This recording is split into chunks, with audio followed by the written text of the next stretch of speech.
Oh man. All right, well, it looks like we're leveling out with participants. So good evening and welcome everyone. Thanks for joining us tonight for our virtual event, Climbing Mount Hood, Southside Routes and more. I'm Liz Craig with the Mountain Shop, and tonight we are joined by Matt Zavortink and Micah Hoover, who both are heavily involved in PMR, as well as avid climbers of Mount Hood. If you're ever up there on a nice day climbing, or even a not so nice day climbing, it's likely you'll probably find these guys roaming around on the upper flanks of the mountain. And collectively, I would guess that they've probably climbed the majority of known routes. I don't know, correct me if I'm wrong, guys, but from my perspective, it seems like you guys have climbed most of the known routes, or at least recognized routes. So tonight they're going to spend the first hour discussing what's involved in getting to the top via some of the traditional routes on the south side from Timberline, whether that be Old Chute or Pearly Gates. And then the second hour, they'll transition to some lesser climbed routes and hopefully inspire you guys to dig deeper into your mountaineering careers, learn some new skills, and explore some of the other sides of the mountain. And with that, I'll pass things over to Micah and Matt. Welcome, guys. Awesome. Thanks, Liz. Hey, everyone. So we're going to go ahead and hop right into the presentation here. I'll give my screen a minute to come up.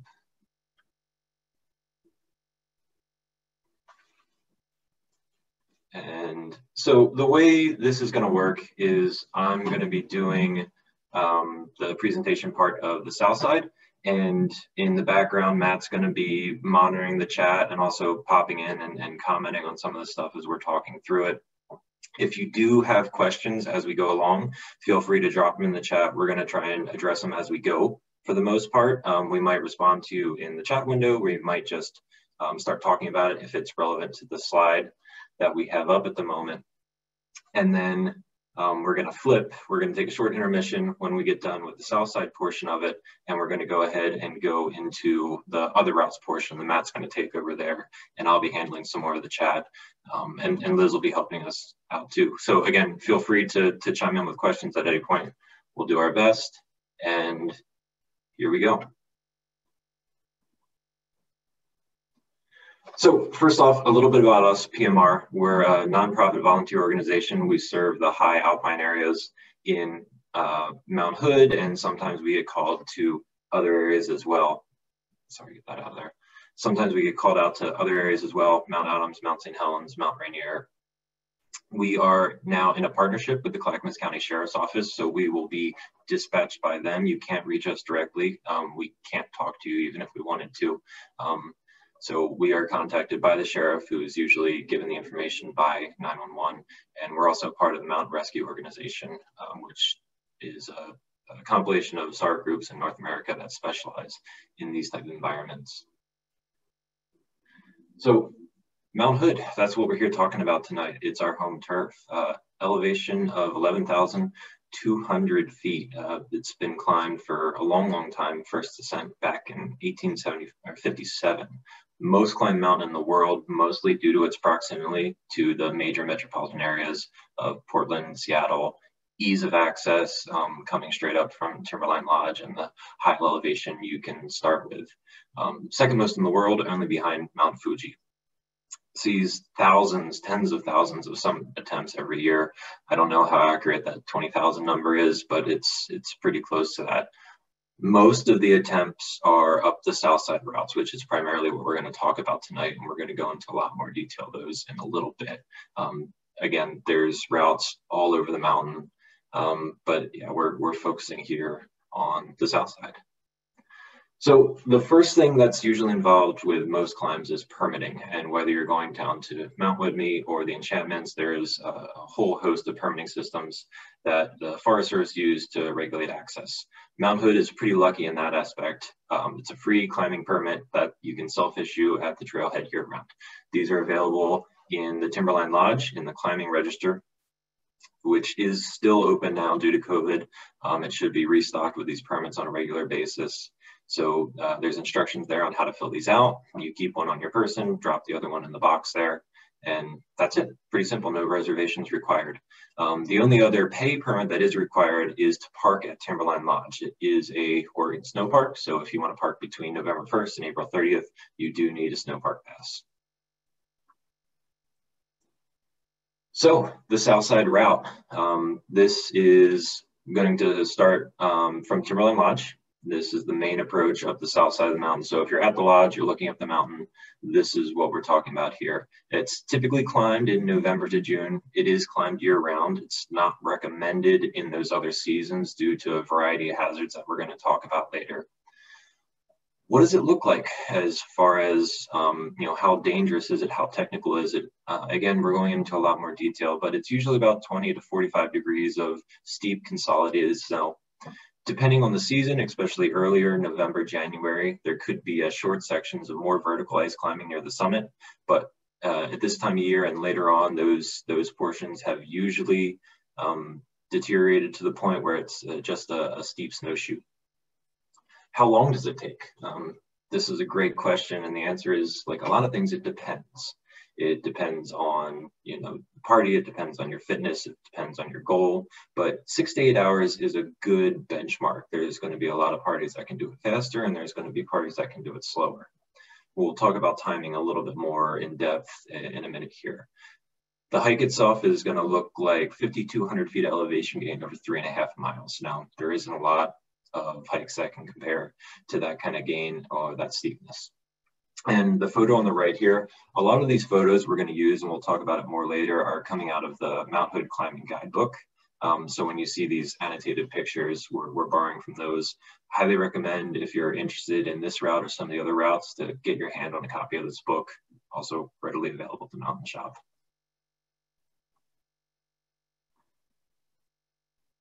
So we'll drop back for a second, because the first part of the route here, as you can see, it starts at Timberline Lodge, which is just out of the range of the picture here at the bottom, and it's going to follow this green line. Sorry, it's going to follow this green line up the south side and essentially follow the boundary of the Timberline Ski Resort. It's going to go just on the climber's right side of the Palmer Snowfield, and the top of the Palmer Snowfield is typically a great spot for people to stop, rest, grab some snacks, things like that. It's kind of a halfway point. From there, there's you see a couple different options that are branching out. The southwest approach, the West Crater Rim approach. We're going to ignore those for now, and we're only focused on the main one, which is the south side approach, and that's going to continue up here to that slot 5.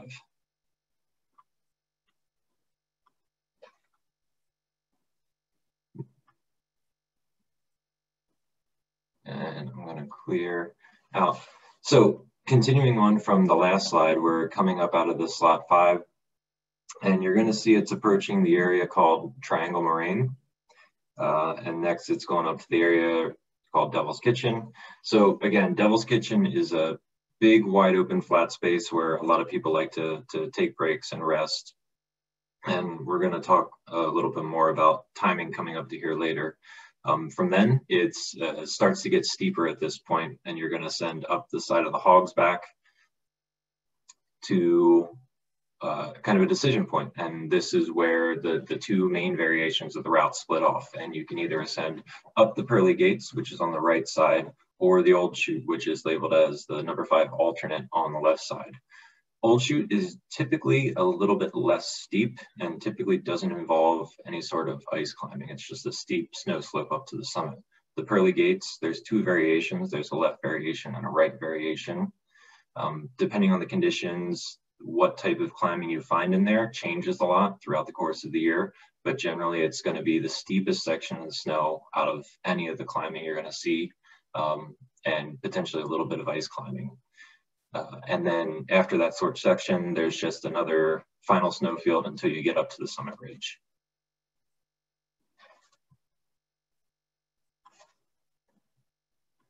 So right now, I think is a good place. Do we have any questions relating to the routes itself? Okay, seems like we got it all handled. So this is a picture, if we take a step back to the last slide, if you were standing right in this area on the Hog's Back looking up, that's where this photo was taken from. And so this is the Hog's Back, and this is right where that route typically splits, and you have the option of continuing up to the left by the old chute, or again, up into the pearly gates here where it splits on the right. Now, one thing we like to highlight is, especially later in the season, when we're talking March, April, we tend to advise people to avoid what we would call the higher traverse out to the old chute. And you can see that's where these people are right now, simply because the danger due to the falling ice and rime from these rime formations up above here, that danger starts to grow later in the season as things get warmer and warmer. And if a chunk of this were to break off, it's moving at a pretty fast pace and you don't have any time to react. What we would recommend is taking the traverse from the hog's back down across the slope at the bottom of the old chute here, and then coming more of a straight direct path up to the side. You really don't lose any elevation. It seems like you do, but it works out that it's pretty straightforward. And again, it protects you from the hazard of ice and falling rime up here. And again, the pearly gates, you can see there's a split right here. The left gate kind of comes up and around a corner. That's hard to see. And the right gate goes right up into this. And again, both of those will lead you up into that summit ridge. Just a little bit better idea of what that steeper section of the pearly gates may look like. Again, earlier in the season, as you see on the right here, you can see it's pretty vertical. It's a short step, maybe a body length, maybe 2 body lengths. And again, this does require some technical ice experience to be able to safely navigate. Later in the season, as it starts to get compacted out, this is going to turn more into a steep snow slope. And it's going to look a little bit more like this. It's easier to walk through and pretty well managed with a single ice axe and good technique.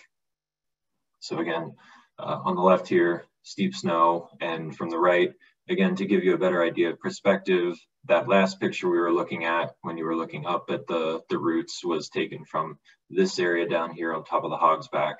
And this picture is taken from inside of that, inside of the pearly gates. So I just saw a question real quick about avalanche danger, and we're going to go into that in a little bit. Inside, in the climbing routes themselves in this section, generally not. There are some dangers that are going to increase due to sunshine, typically, but again, we'll circle back to that in a minute. So another overview, this is now looking down the old chute, not the pearly gates. It looks similar.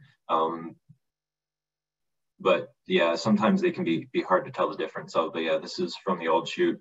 That reference point that we're using earlier where the photos was taken is now over here, a little bit more on the left. And again, the old chute, it's a lot wider. It doesn't get as tight as the pearly gates was.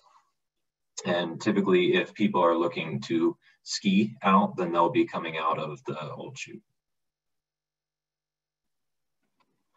This is a photo from later in the season, just to give you an idea of how things start to look as it gets melted out. You can see a couple things right here that are potentially hazardous, and we're going to circle around to the hazards later. But we want to draw attention to all these runnels that are coming down off of the rime formations and the rock formations up here. When we were talking earlier about that high traverse, you can see how that high traverse going right here is pretty close to where all that rock and rime would be falling off. And we really do caution people against going up that high, and prefer again to traverse across the bottom and take a more direct, straight up approach here. As you can see, you don't have those large rock towers above you.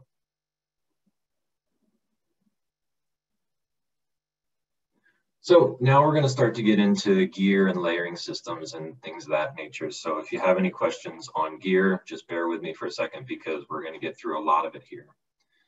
So first thing is the technical gear. That's the stuff that sets this aside from your other day hikes or winter hikes that you might do. So you absolutely need an ice axe, helmet, and crampons. Now, if you don't have these, that's fine. You can rent them from the mountain shop, and they're going to be happy to fit them to you. Make sure you have the right size, make sure you have the right boots to go with those crampons, make sure you have, an ice axe that's a good length for you. If you have this stuff, then absolutely use your own, or if you have someone you can borrow it from too, that's fine. But again, you want to make sure that particularly your crampons are well fitted to you. A danger that I've personally experienced myself on my first Mount Hood climb was my crampons weren't well fitted to my boots, and as I was descending, it started to fall off, and it put me in a really bad situation. So this is something to pay a lot of attention to. Helmet, we do recommend a lightweight climbing helmet that's approved from impacts from the top. There are other helmets. Some ski helmets are also rated for this. However, they're really heavy and they're really warm. And it might seem cold in the morning when you're starting out, but later in the day, as it gets to 8, 9, 10 o'clock in the morning and you're out in full sun, it gets really, really hot, and you don't want to be wearing that hot, heavy helmet. So we do recommend a climbing helmet. Again, you can rent these from the mountain shop, I think for about $5, $10. The other part that we want to highlight with that is know how to use this stuff. That is every bit as important as having it, and that's knowing how to walk with your crampons, knowing how to ascend up and descend down, and how to walk without getting snagged on them, and also how to self-arrest with your ice axe. And that kind of goes outside the scope of this presentation. We're just going to say that you need to know this stuff. There's a lot of great tutorials available online that you can use to research it, and then we encourage you to go out and practice this stuff on your own.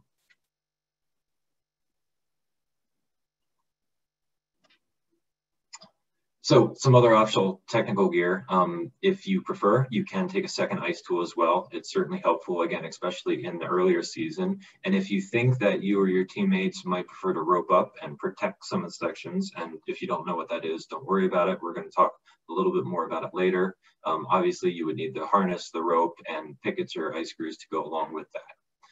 If you're an avid backcountry skier and you wish to skin or splitboard your way up to the top, absolutely. It's a great time. A lot of people might choose just to skin to the top of Palmer and leave their equipment there. That's pretty safe to do. You don't want to set it right in the resort, especially if the Palmer lift is operating, but there's a variety of places that you can stash it just up above that upper Palmer lift house. If you want to, you can carry it up to the Devil's Kitchen or all the way to the summit, whatever your preference is, but certainly that's an option. Hiking poles are great. I use them all the time. You know, a lot of people also use them. Some people, you know, they prefer not to. But yeah, I do recommend them, especially when you're going that much elevation. And they do have help for the descent too, to help stabilize your descent, because that terrain can be really uneven. Backpack size. What kind of backpack should you be looking for? Usually 20 to 40 liters is a pretty good size. If it's like a skiing pack or a day hiking pack, those are great options. You don't necessarily have to go out and buy something fancy. You also don't want to be taking your JanSport backpack from school, because maybe it's not quite built to carry that heavy of equipment.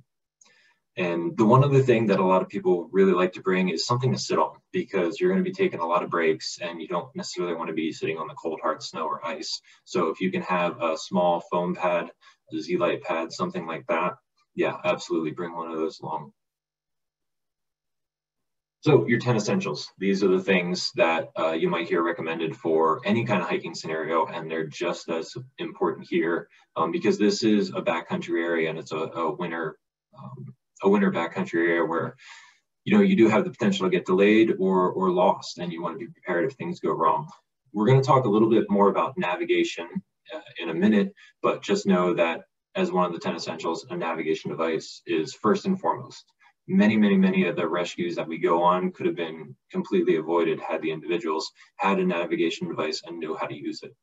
A headlamp with extra batteries. When you're climbing Mount Hood, most likely you're going to be starting in the dark, so that's going to be absolutely important. But don't forget, this is going to be a long climb. It's going to take a long time, so you're going to want to bring sunglasses and sun protection as well, because you might be starting at 1 o'clock in the morning, but you're going to be done at, you know, noon or 1 o'clock, and being up there in that hot sun and on top of the snow, yeah, you tend to get sunburned really quickly. First aid,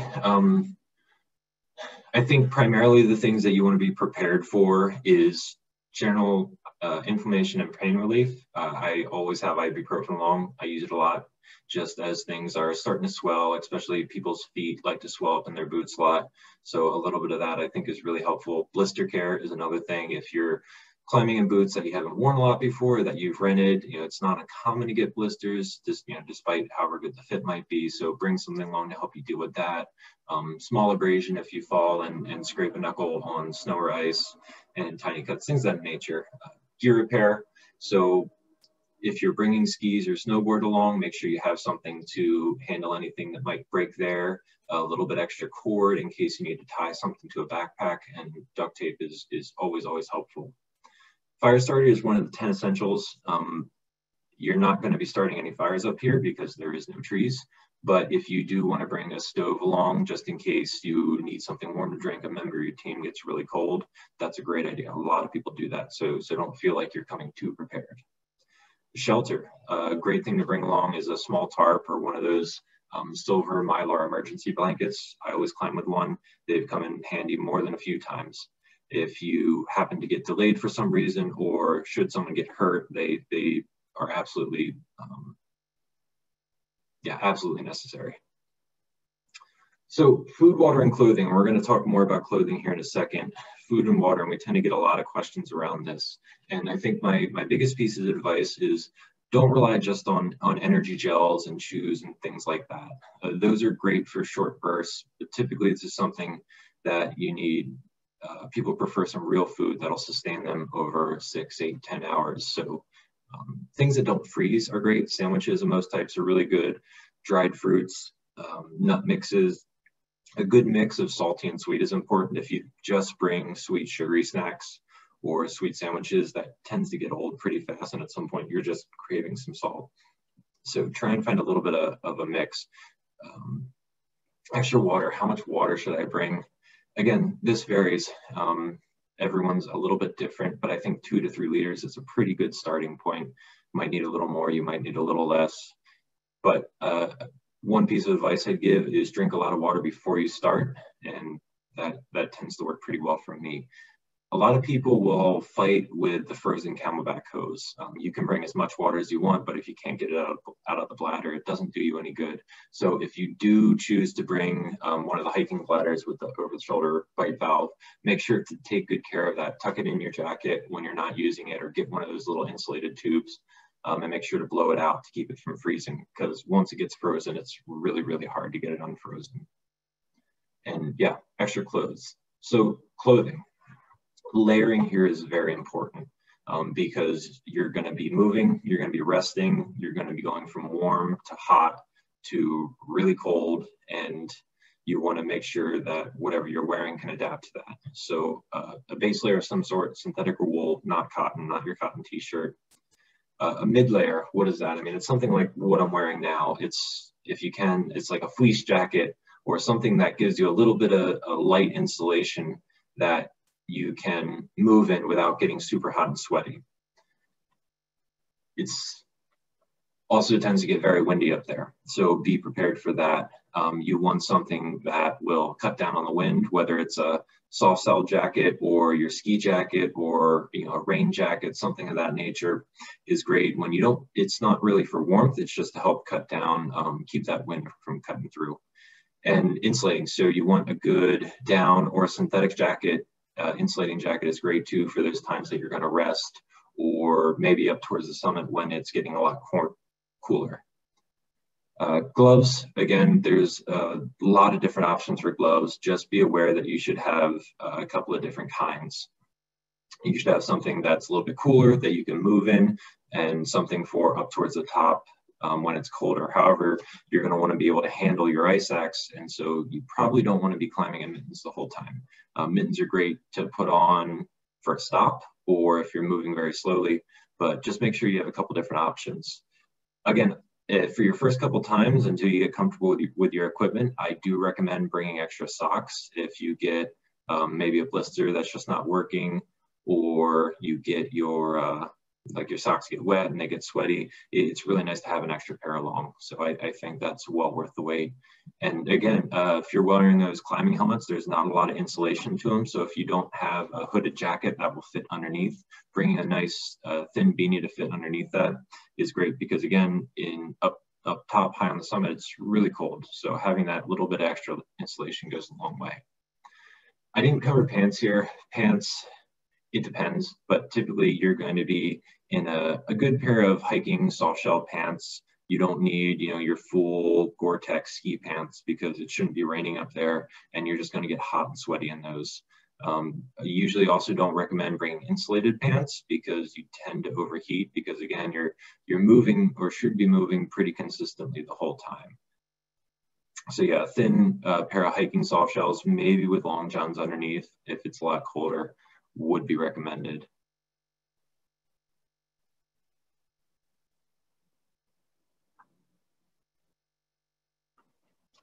So another question we get a lot is fitness and timing. How fit should I be? How long should this take? Let's first look at to try and give you an idea of how long it might take. And for a first-time climber, usually people are going to want to leave sometime between 11 p.m. or 2 a.m. that morning from the Timberline Lodge. And again, this is just for a single day itinerary. You can certainly break this up into a 2-day trip. A lot of people choose to do that as well. And if you have any questions about timing for that, feel free to ask us. But what we're talking about now is really just for a single day trip. So starting somewhere between 11, 2 o'clock in the morning, depending on the weather, depending on conditions, depending on your party. But that's a good estimate. Summit time, people are usually shooting the summit sometime between 7 and 10 a.m. Could be a little earlier, could be a little bit later. But we would think if you're looking at summiting around 2 o'clock in the afternoon, that should maybe draw caution to your plan because there's hazards with being up there that late in the day in the springtime and in the early summer. We'd usually recommend descending down from the summit by 11 a.m. Again, if you think that you're going to be up on the summit at 2 or 3 o'clock, that's probably a little late, and you should think about that plan and what some of the dangers are getting down at that time with ice and rock falls now been sitting in the sun for a long time. And when it's been sitting in the sun for a long time, things start to detach and they'll fall. So your risk goes up, and that's why we recommend getting down from the summit before things get that hot. Also be prepared, the walk down takes a long time. You can see the parking lot the entire way, but it never seems like it's getting any closer. Your ski descent, it goes pretty fast, but if you're walking down from the summit, be prepared to take 3 or 4 hours. It's certainly not uncommon. And it's a lot of really steep stepping downhill. It's not super comfortable to walk with, and you're tired, so it takes longer than you expect. Timing wise, as you're going up, again, these are just general benchmarks. They're going to change with everyone. They're going to change for your parties. But so we discussed earlier that Upper Palmer Lift House. That's the highest point of the ski area.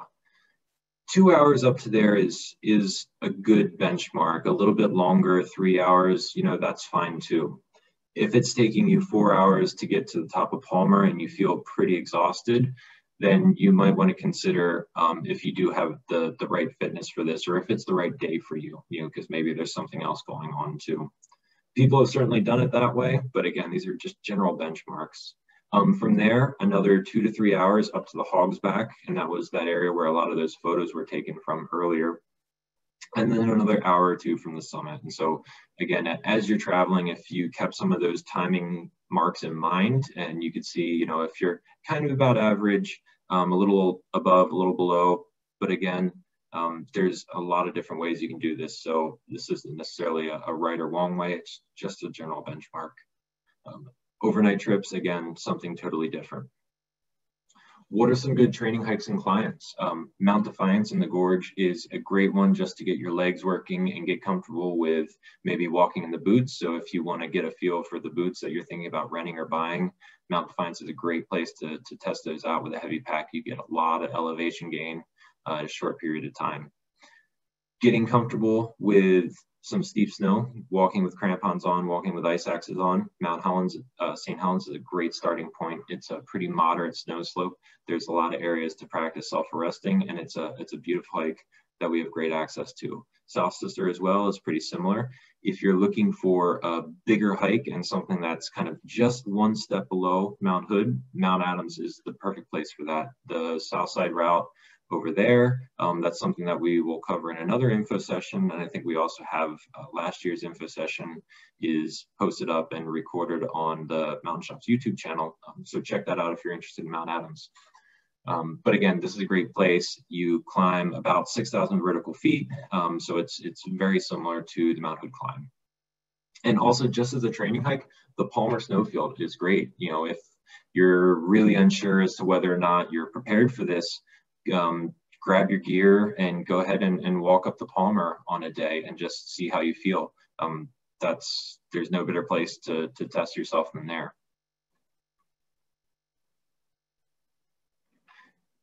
Just a few other miscellaneous tips before we move on to some of the routes and the hazards. Pacing is a big thing that we see a lot of first-time climbers struggling with. Set a steady pace. If you're sprinting and then panting, you're going way too fast. It should feel like you're walking too slow, but you're going to be doing it for a very long time. So don't overheat yourself. Don't get sweaty. Don't wear yourself out in the first little bit. This is a marathon. Eat and drink regularly. Don't wait until, you know, a lot of people say don't wait until you bonk, until you feel tired, until you feel irritable. You know, that happens a lot. So eat little bits here and there. And so get ahead of it. Everybody poops. Know what the blue bags are and know what to do with them and how to pack it out. We don't like finding human poop or any poop on the mountain, so make sure you're responsible for that. The blue bags are usually available in the climbers register at Mount Hood, where you check in and get the permits. If they're not there, I know there's also a variety of products available at Mountain Shop. Also, you might see a skin track, and this is the uphill track that skiers who are climbing would leave. If you can, it's considered good etiquette to avoid walking in that because it just makes it easier for everyone. And again, if you're looking to ski down, usually you'll aim your summit time a few hours later than people are hoping walking down, because if you try and ski down at 8 o'clock in the morning, it's going to be really icy and crusty, and it's not going to make for an enjoyable ski. So if you want to ski down, you know, we'd usually recommend descending sometime after 10, 11 o'clock when things have had a chance to soften up for a little while. But again, that's going to depend on the day. So we talked a little bit about GPS navigation a minute ago, and again, this is something that's really important. Believe it or not, your cell phone is an incredible navigation tool. There's 3 apps that within the unit we rely on a lot and that are really accessible. They all have free versions that you can use. So Gaia GPS, CalTopo, and Avenza. We're not going to go into how to use them here because it's a huge topic that takes more time than we have. But again, there's great tutorials available online for all of those apps. Check those out, know how to use them. Don't wait until you're standing in the Palmer Snowfield, not sure which way to go at 2 o'clock in the morning to open it up and say, you know, try and figure out where to go from there. Practice it at home, practice it in the gorge, practice it somewhere, but know how to use them. The handheld GPSs are great too. Not to, you know, to take away anything from the cell phone, they're both super reliable. Some of them have a 2-way communication function, so you can hit an SOS button and you can actually send a text message back and forth to the rescuers. Now, we're pretty lucky to have cell phone service on most of the areas, alpine areas in Mount Hood, just because there is so much population around. But if you find yourself in a more backcountry area, those 2-way communicators become a lot more popular. You can also navigate with a GPS watch. A lot of the newer GPS watches are perfectly capable, have a working compass. That's great for this. So if you're familiar with that from maybe running or hiking or something else, yeah, that would work here too. Also map and compass, and particularly just the compass. One of the dangers that we're going to talk about later is descending in a whiteout in Mount Hood, and having a compass there when nothing else would work is incredibly beneficial. But the most important takeaway here, have a primary device, know how to use it, have a backup device, and know how to use it. There's a link down there on the bottom right-hand side of the screen about loading tracks and waypoints onto the map. So go ahead, take a moment to copy down that link. And again, this is going to be available later. But if you're looking for a GPX track, not just for the Mount Hood Southside routes, but any of the Mount Hood routes, as well as hundreds of other climbing routes in the area, this is a fantastic resource. So feel free to check that out and use those routes. So a little bit about some of the hazards that are unique to the Southside routes. And we're going to take a moment to talk about each of these in more details, but there's a variety of cracks and holes that a person could fall into. There's avalanches, there's cornices, falling ice and rocks, your fellow climbers, and the weather. These are all things that make these high alpine areas inherently dangerous and unique, and that's why we're having this talk. So the fumaroles, this is something that as the glaciers are starting to melt out have become more and more problematic. We, had someone fall into one of them earlier this spring, and before that it's happened in the past as well. So Mount Hood is an active volcano. It's an area that is where these volcanic gases will seep up and out through the surface, and generally those gases are warm, and so they'll melt the snow around this area and create hollow chambers and tunnels underneath the snowpack. And some of these gases are absolutely toxic. It depends on which gases, and there's certain gases that are more prevalent in different areas. Again, we're not going to go into that here, but we do want to be aware of these two particular areas. And so the two primary areas from the south side route, so again, our point of reference is kind of this Hogsback area here. And this photo was taken a little bit later in the year. As you can tell, things are a lot more melted out than they are typically in the springtime. So this area on the right here is what we would refer to as the hot rocks. And that's one fumarole, and you can see where the snow is sort of pulled away from the rock area. This is where those gases would typically escape up out from. Earlier in the season, this might all look like it's covered in snow, but there could be a very thin snow bridge here at the bottom that people have fallen through. It's also particularly dangerous because if you do fall out of the old chute route, you would wind up directly in this area. And again, that's happened a few times.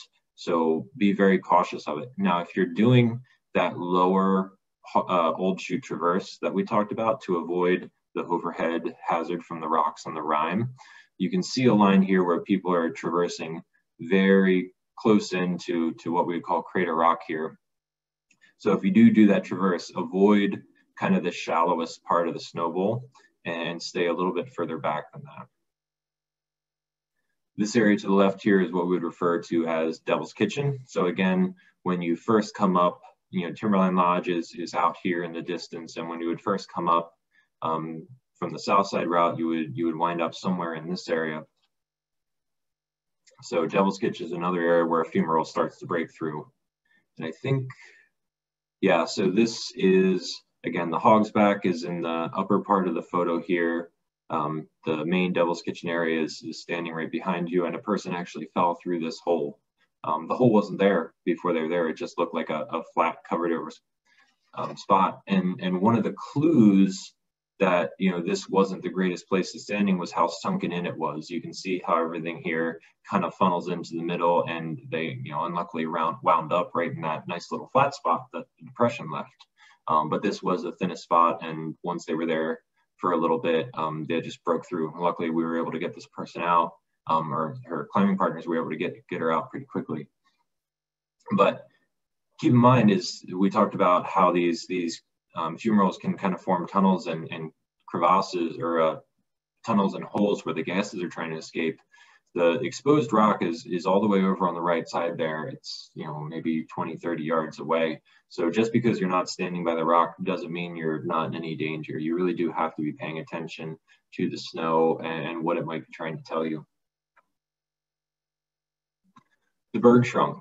So you might hear a lot of people talking about the Bergschrund, and this is something that becomes more problematic in the later spring as it starts to open up.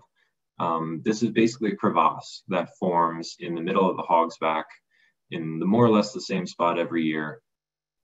And basically the mountain is kind of pulling away from itself, and so this crack starts to form in the hill. And the crack we're talking about is this kind of right to the left of that person who's standing there in the photo.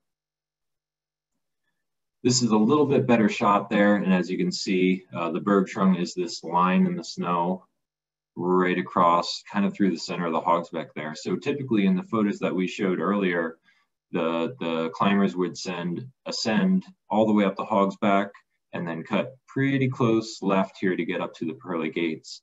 But as you can see now, that boot track they left in the snow has to go all the way wide out right to miss the Bergschrund. So when it's open this wide, the things we want to keep in mind is make sure you give the end of it a pretty wide berth. Just because you can't see, just because it looks like the crack is bridged over, doesn't mean it is. That bridge could only be a few inches thick or a foot thick, and it might not be enough to support your weight. Or maybe it supported the weight of the person in front of you, but it's not going to support you. So don't trust it. If you see a crack like this, give it a wide berth. And this is looking down on top of that bergstrom. You can see the upper lip of it below the climbers there, and you can see how they're kind of going out and around to avoid it. So avalanches, we talked about avalanches just briefly earlier. Again, avalanches are mostly outside the scope of this presentation. So if you're interested in learning more about them, seek out qualified instruction from some of our professional avalanche providers in the area. But a couple things that we do want to make you aware of is you are more at risk of being in an avalanche or causing an avalanche when you're on a very steep snow slope and it's getting soft and mushy and there's direct sunlight on it.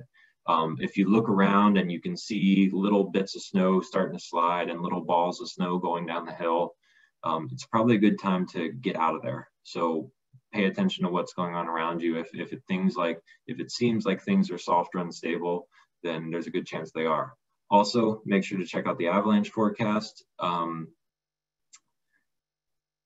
It doesn't particularly apply to the Devil's Kitchen and Crater Rock area, but we would recommend that if it's the forecast for that day is a high or considerable or extreme danger, simply not climbing if you're unsure. If you're going for a winter ascent, beacon shovel probe is always recommended because there is certainly avalanche terrain that you'd be traveling through, and yeah, avalanches have absolutely occurred on the climbing routes.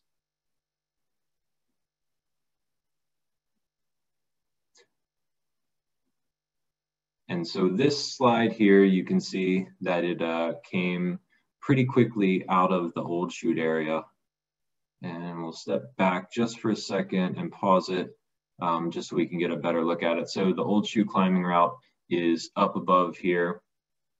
And you can see the crown of the avalanche right here. So again, later in the springtime, soft slushy snow, just be aware of this stuff.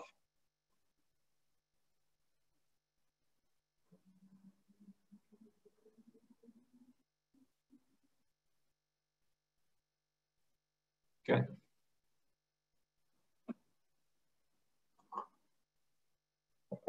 All right, cornice hazards. So there's two places where we're primarily concerned about cornices. To give you a spot of reference in this picture, the hog's back that we've been talking about is way up here. So down here, we're actually closer to, say, the same elevation of the top of the Palmer lift house, or the top of the Timberline ski area. So the White River Glacier is on your right-hand side as you're walking up. If you were to venture too far right, you would start to enter this area here. And the real danger is you can't see these cornices from above when you're walking out towards them. And if you were to stand on top of one of these, it's very possible that they could break off and take you down with them and bury you. So again, navigation is a huge help and would easily mitigate this as you start to get off track. So know how to navigate, know how to use it, and you won't have to worry about this. The other area that we see cornices, and they're especially dangerous, is along the summit rim. So this is a picture from the summit. Now the true summit where people usually congregate, you can see a group of people out there in the distance. That's the true summit. This is closer to the top of the old chute climbing route. And what we're trying to illustrate here is the cornices that have formed on this side of the ridge that are hard to see. So as people would be climbing up from the right-hand side of the picture, you don't know how big these cornices are and how much they're actually undercut. So you can see the boot track here is giving the edge a wide berth, and they're maybe 10 or 20 feet in from the edge of those cornices. And again, we'd recommend don't get anywhere close to the edge. People have fallen over there. People have stood on the cornices or gotten too close and they've broken off and fell down. There was an incident somewhat recently of a gentleman who was standing on the top of Mount St. Helens, and he was about 10 feet away from the edge, and the cornice he was standing on broke off, and that was it. So again, be very, very cautious. Don't approach the edge. So we've mentioned a couple times about the hazards of falling rock and ice. This is primarily something that we're concerned about on hot, sunny days. So pay attention if, you know, you'll hear ice and rock and things, and you'll see it starting to move around you. But when it's getting really hot, you know, and you're down to your t-shirt, this is when this is the most dangerous. So again, just pay attention to your surroundings. If you see things starting to move, and you're planning on still going up to the summit, this is a good time to reconsider that plan. This is what some of that rime looks like up close. You can see how it's kind of long and feathery. And once a little piece of it breaks off, it kind of creates this cascading effect, and a lot more of it starts coming down. Just to kind of illustrate, you know, when we're talking about rime ice, what that actually looks like and why it's so dangerous, because a little piece could just start this avalanche, and all of a sudden you get these bigger pieces that are breaking off and can be pretty hazardous when they're falling from high up above you.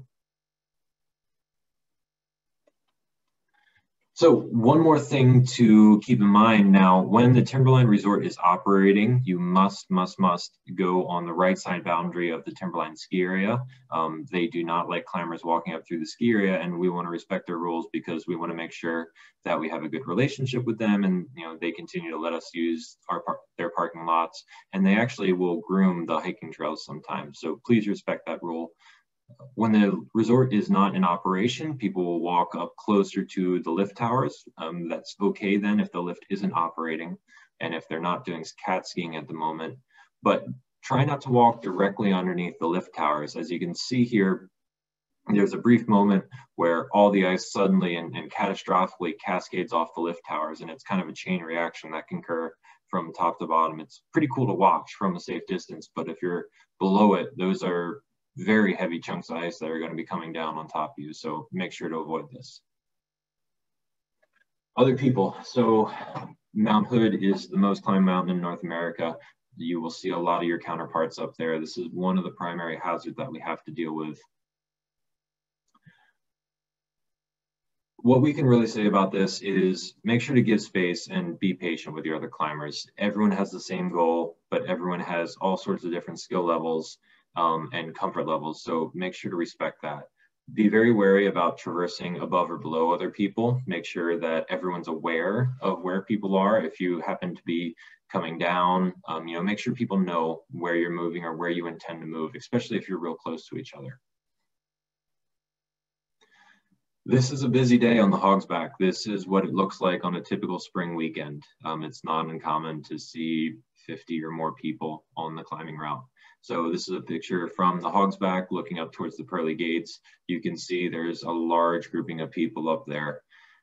Generally try and stay kind of to the side of someone who's directly above you, so that if they were to slip, they're not going to slip directly down onto you. This is now looking down to the pearly gates, and you can see there's also a traffic jam of people up here too. This is very common, and a lot of people get impatient or frustrated with this. Just know that it happens all the time. There's really not a lot that can be done with it. So again, be patient, be courteous, be aware of the people who are below you. A big thing that'll help here is know the alternate routes. So if you plan on going up Old Chute, also be aware of what the other routes look like, or vice versa. If you plan on going up the pearly gates, know where the Old Chute is, know how to get to it, you know how steep it is. So if there is a large traffic jam like this, or for some reason you're unable to get down it or to get up it, you can change your plans. And weather is a huge problem on Mount Hood. It can change very quickly. The high mountain weather conditions can be very extreme. Don't just count on what the forecast is at Timberline. Try and use some of the resources we're going to talk about in a minute to see what the weather might be like at the summit. It's usually anywhere from 20 to 30 degrees colder, and the winds are usually at least 20 to 30 miles an hour higher at the summit than they are at Timberline. Again, make sure you have navigation. If you get into a storm and you get into a whiteout, you can't see anything. The photo on the left here is taken from the Hogsback. On a clear day, you could see all those same images that we've been looking at throughout the slideshow. Here, you have no idea where you are. You have no idea what's below you or above you. So again, navigation, navigation, navigation.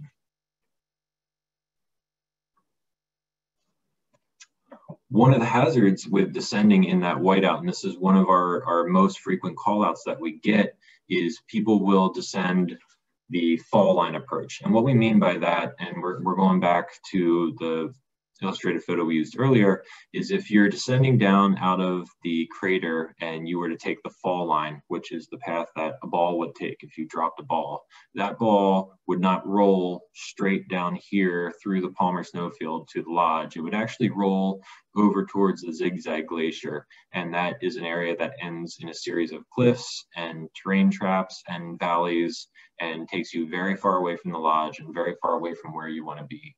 So you constantly have to be moving a little bit to the left to actually get back down to Timberline Lodge.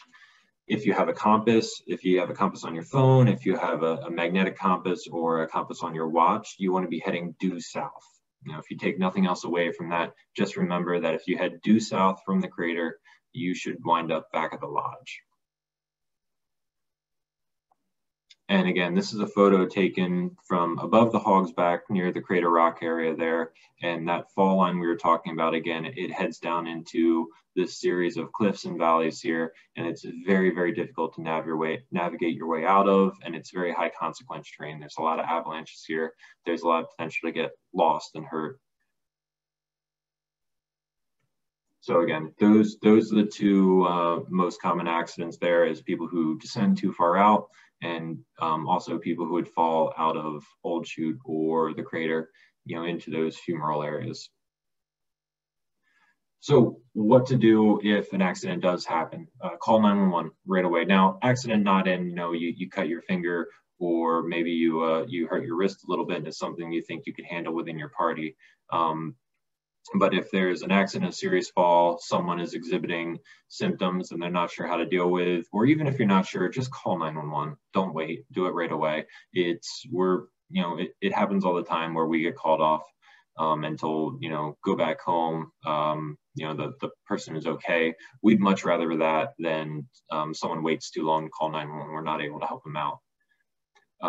Assess the scene safety. So something happens and everyone up there wants to help, but make sure that you're not putting yourself in any more danger. If you see someone fall into a fumarole, do not approach it. These are very dangerous areas that we have a very specialized protocol, and only certain people are actually qualified to enter these areas. They require gas respirators and monitors just to make sure that you don't also become a victim.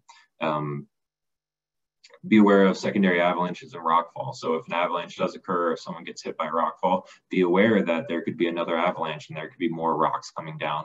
So if you're trying to help that person, you're in the line of fire there, and it's something to be very wary of. If you can get to the person safely and they are injured, one of the best things you can do is just keep them comfortable, keep them warm. So don't wait until they start to get cold, because they're going to start to lose body heat very fast, especially if they're not able to move. Give them any extra jackets and extra shells you have. If you have a foam pad or a tarp, try and insulate it from the ground and wrap them up as best you can. And in general, just follow the instructions from 911. They'll help you out too. Just so you know, it takes a very long time for us to get up there. Most of us live in Portland or surrounding areas. So the timeline, we have it there. But it's probably from the time that 911 call comes in to the time we're actually able to get up to the crater could be anywhere from 4 to 6 hours. So if you do call and say you're lost somewhere, make sure you stay put, but also be patient. We are coming. If we said we're going to get there, we're going to get there, but it could take a long time.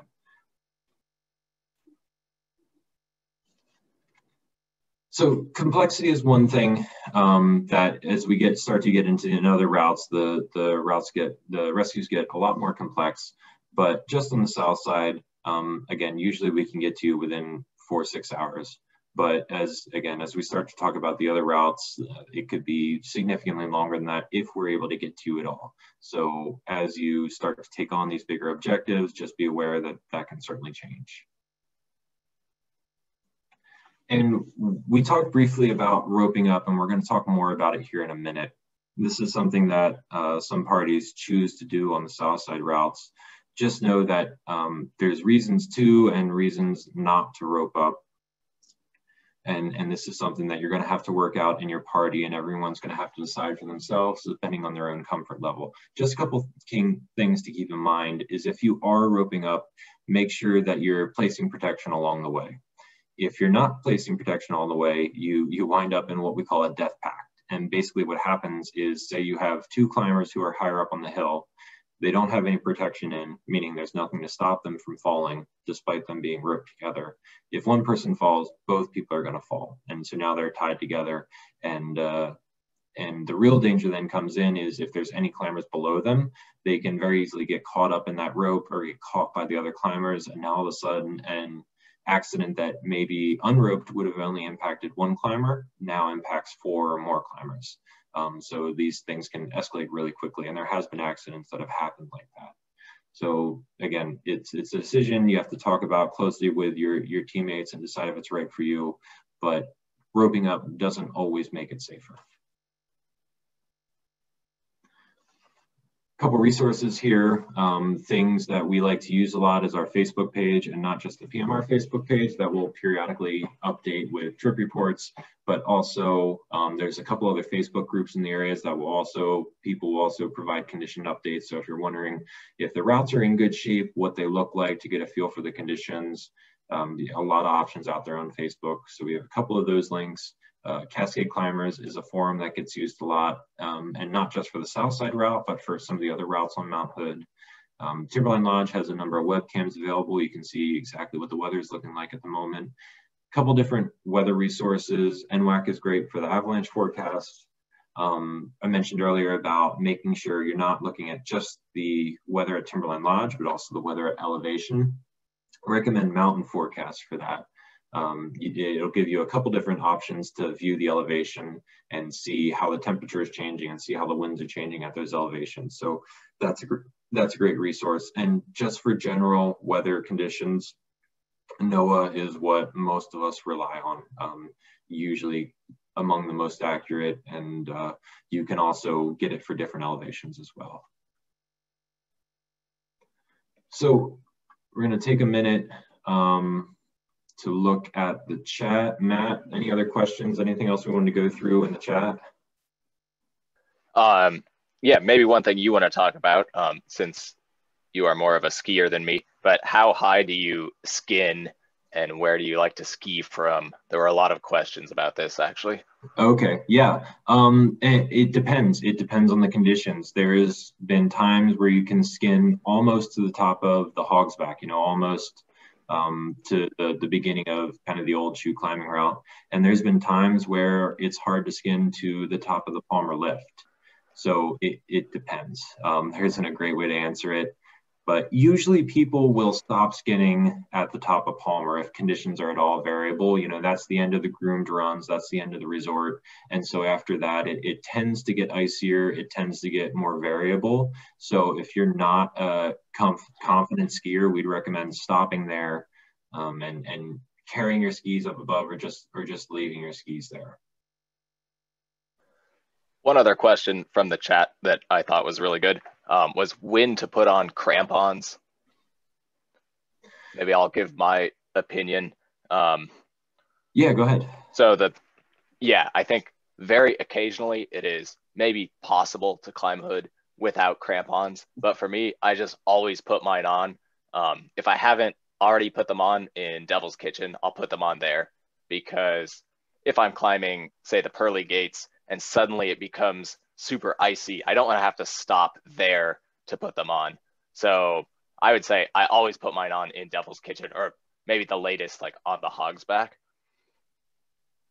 Yeah, yep. There's certainly times where people have been more comfortable even putting them on after Palmer. It can just be a sheet of ice after that. So it is very condition dependent, but kind of at your own comfort level. Let's see, we also have a question from Nick Maslin. Can you speak to the snow changes with elevation? Maybe this just kind of relates to the previous questions about the skiing.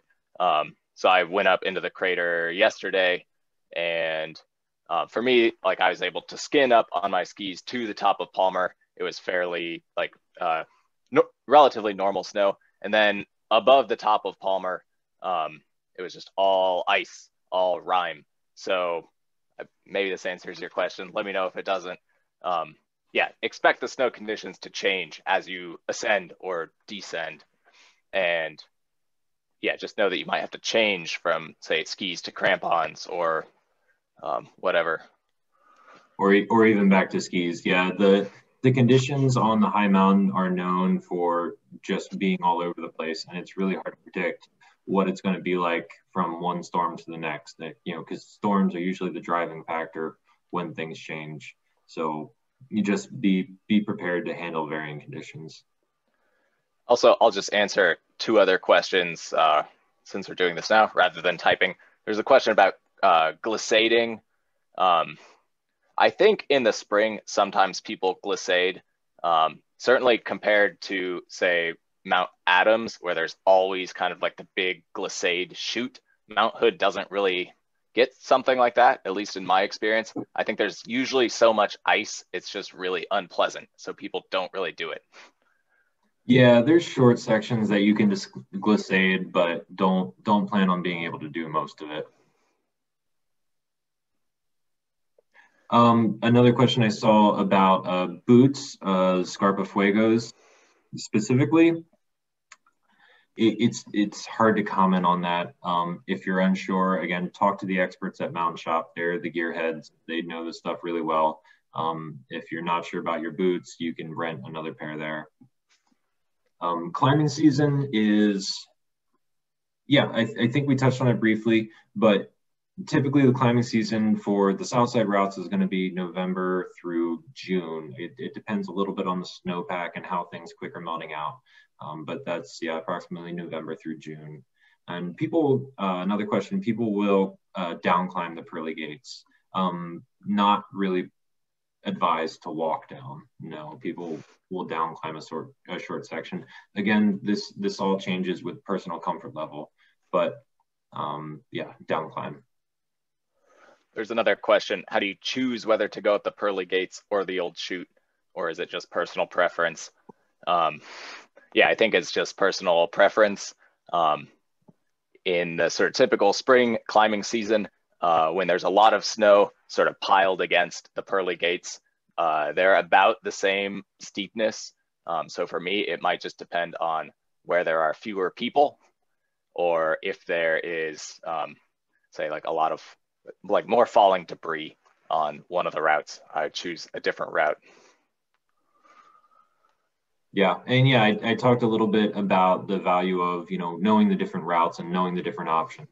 So if you get up there and for some reason the route you had intended doesn't seem like the best option, you feel comfortable changing plans. Okay, yeah, lots of questions now, which is good. Is Old Chute a longer climb than the Pearly Gates? So yeah, the Pearly Gates is kind of the most direct way. You basically just follow the Hog's Back straight up through the cliffs. If you do the Old Chute, you will traverse low. Micah talked about the two traversing options. So it is more circuitous, but generally not quite as steep, I think, for most of it. Ben in the chat, would you ever need snowshoes for Mount Hood, technical ones? No, not on the south side routes. It would be really uncommon to see people making a summit attempt using snowshoes. And again, they're certainly not really going to do you any good above the Palmer lift. You know, usually below that, it could be a little bit softer. But most of the time you're going to be walking on the Groom Cat track, and then above that it's typically icier or firmer, or there's a lot of boot steps from people in front of you. So yeah, it'd be pretty rare that snowshoes would be beneficial. Also, there were a couple questions about the catwalk. Maybe you can go back to your photo of the summit ridge. So yeah, there's one feature if you climb the old chute. Okay, yeah, there were also some questions about the Mazama chute and the 1 o'clock couloir. So maybe we can talk about all of these. So this photo is what, just from the top of the old chute, basically. Yeah. So like this section here that I'm circling, I believe this is the catwalk. So this section can be very narrow. This is a common place, yeah, for people to feel uncomfortable, especially if it's icy. So someone asked if they should set protection here. I've never seen anybody do that. If you were really uncomfortable, I suppose you could. Yeah, in this photo, it looks kind of like snowy, so I bet it feels pretty solid. I think the sort of vertical relief of this arrow that I drew is probably only 2 or 3 feet. So for me, when I go over this, I have to maybe like take a couple of really big steps, or like sort of sit down and put my foot down on the lower section. But it's not really like technical climbing. So I've never seen anybody protect this. Micah, maybe you have a different answer. No. I guess I'll also say people kind of get in their heads about this section. I was really nervous. I remember the first time I climbed Mount Hood, I had read about the catwalk. I was really nervous. We went down the old chute. I had no idea what to expect. And then we kind of walked over it. And afterwards, we realized like, oh, that must have been the catwalk. So it just didn't really seem like a big deal for me at the time. Yeah. I think the catwalk is a little overgrown, but again, the biggest danger here is not getting too close to the edge, and just being careful. Let's see. Someone's asking about the Y East route. We will discuss the other routes in a few minutes. Let's see. Couple more questions.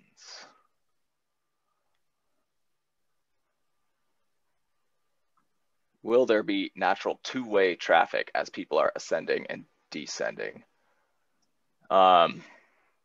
Yes. Yeah. Yes. And we had a couple photos in there. There's traffic jams at some point. You'll have to wait for people to get out of the way. So yes, lots of two-way traffic. And ideal place to drop ski and splitboard gears at Hogsback. That's certainly an option. A lot of people do that. A lot of people drop at the top of Palmer. Some people drop at Midway. Some people drop it at Devil's Kitchen.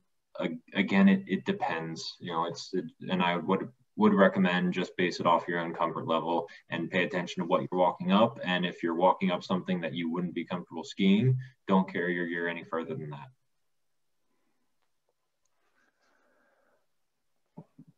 All right. Okay. Yeah, I think we'll take a 3-minute break, and then we'll get started on the next section where we'll cover some other routes and other concerns.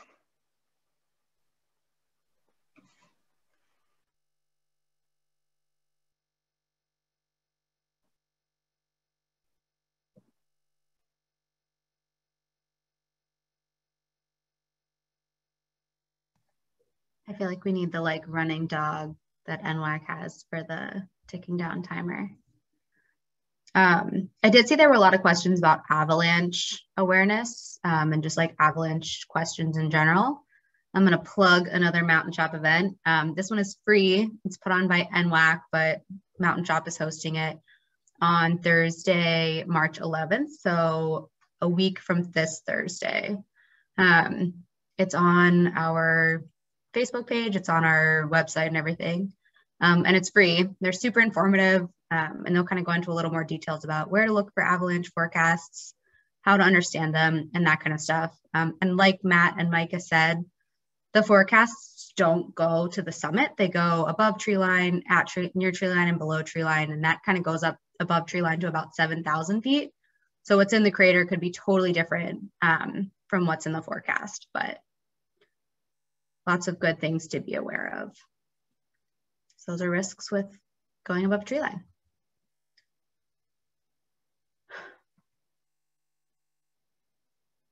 Yeah, so far, good job, guys. It's going great.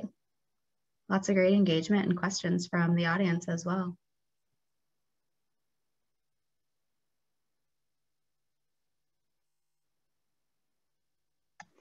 I'll say one quick thing during the break. Someone asked about climbing in August. For me, I would not climb in August. basically as all the snow and ice melts, then we get all this exposed rock, and the rock is very, very fragile and it will just fall off. So August, you're going to see like really deep runnels where all the rocks have been falling down. Yeah, should probably be avoided in my opinion.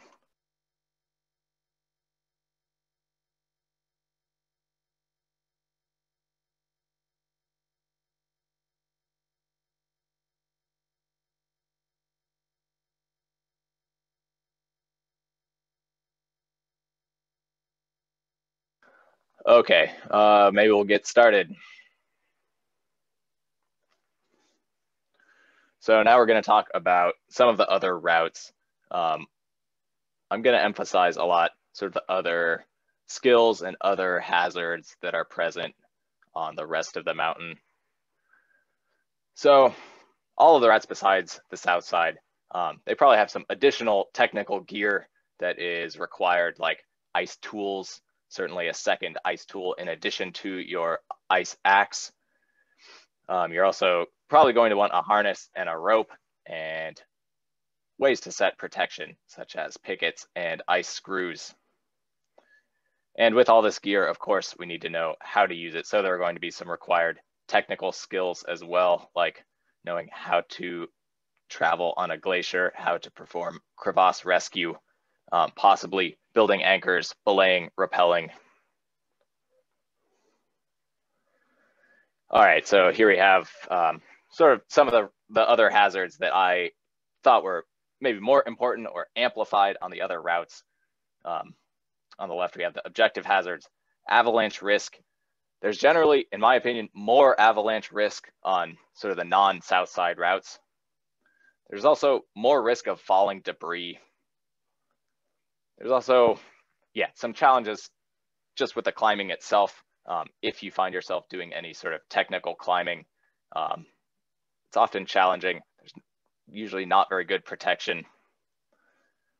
Also, if there is a rescue on any other side of the mountain, it's probably going to be a lot more complex than our sort of standard south side rescue.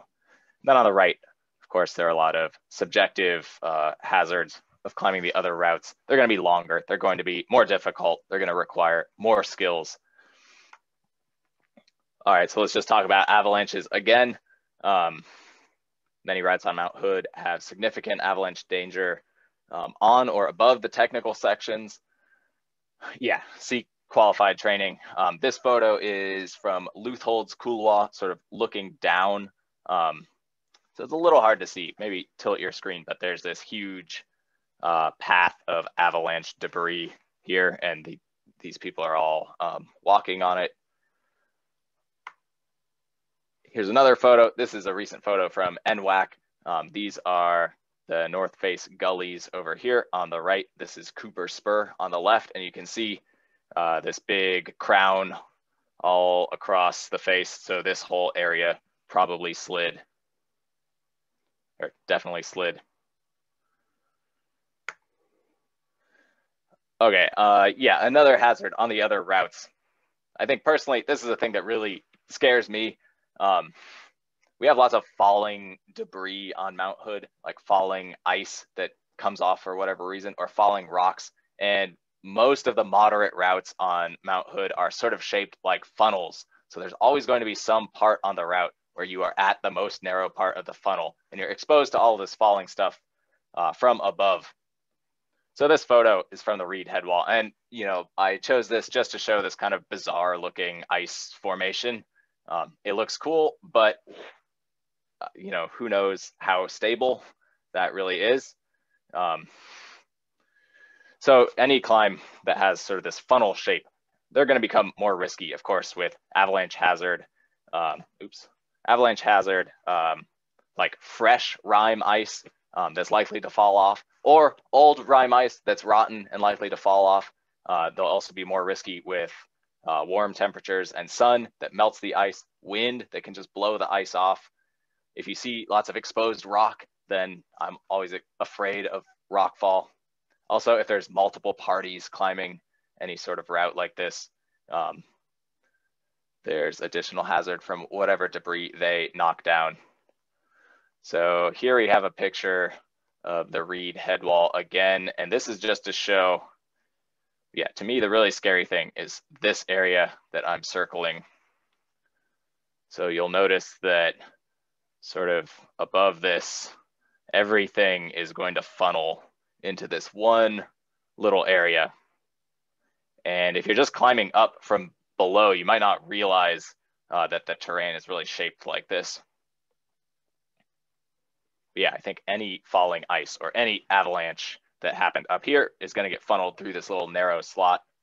So for me, one reason this sort of scares me is that I think this problem, all these problems can sort of combine and compound to make worse problems. So I wrote over here, for example, if you are climbing sort of at your limit, you know, and you come to this section and you decide you need to protect it or move super slowly or something, you're putting yourself at risk for a much longer period of time to this big terrain trap above you. So this is a thing to be aware of. Let's see if my video will play. This is just sort of an example of the funneling effect. In this case, it's just spin drift, thankfully. But here's someone climbing on the north face in just like this continuous river of spin drift that's coming down the face. Not very pleasant. Okay, some commonly climbed other routes on the mountain. We sort of divided these into two sections. Half of the routes kind of just like steeper snow glacier travel. So these are routes like Lootholds Couloir, Y East, Sunshine Route, Cooper Spur.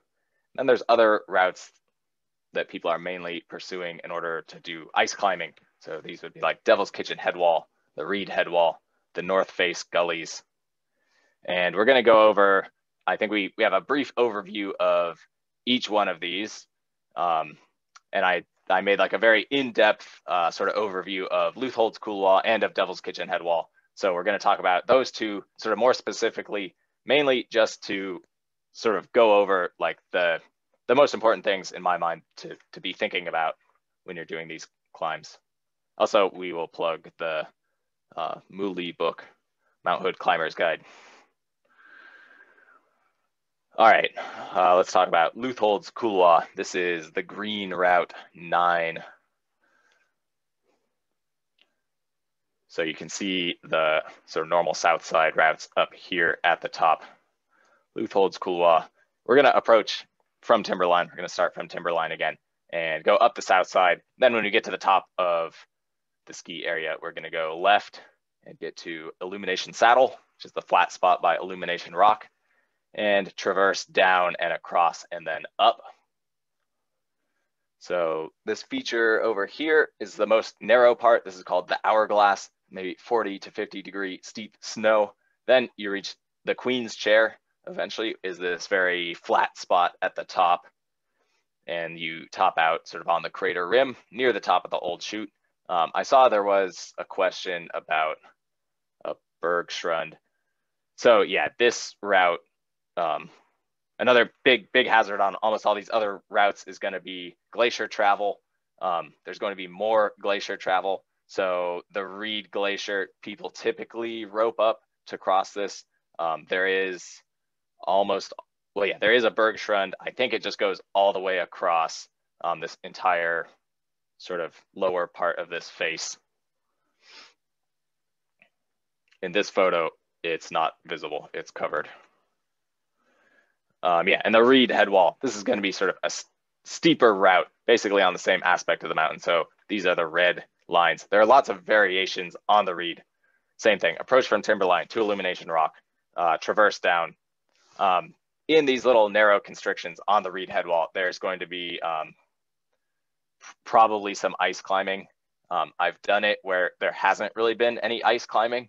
And then I've also heard stories of people climbing very steep ice on the Reed Headwall. So it's pretty variable. Most parties will belay some sections carrying maybe pickets and ice screws.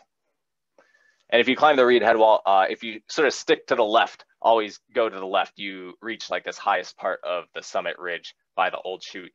If you go right instead, then you sort of come out on the west crater rim and then you can go up the old chute or traverse to the Hog's Back. Okay, here's a photo from Leuthold's Couloir. This is looking down. This is right above. This is right above the hourglass. So this shows kind of the steepness. Okay, some unique hazards from Leuthold's Couloir, and I think this applies to the Reed Headwall as well. This area is very avalanche prone. I think almost every time there's a big storm, there are avalanches on the Reed Headwall. There was a rescue last year, Memorial Day. 2 people triggered an avalanche in Leuthold's and were swept down the route onto the glacier.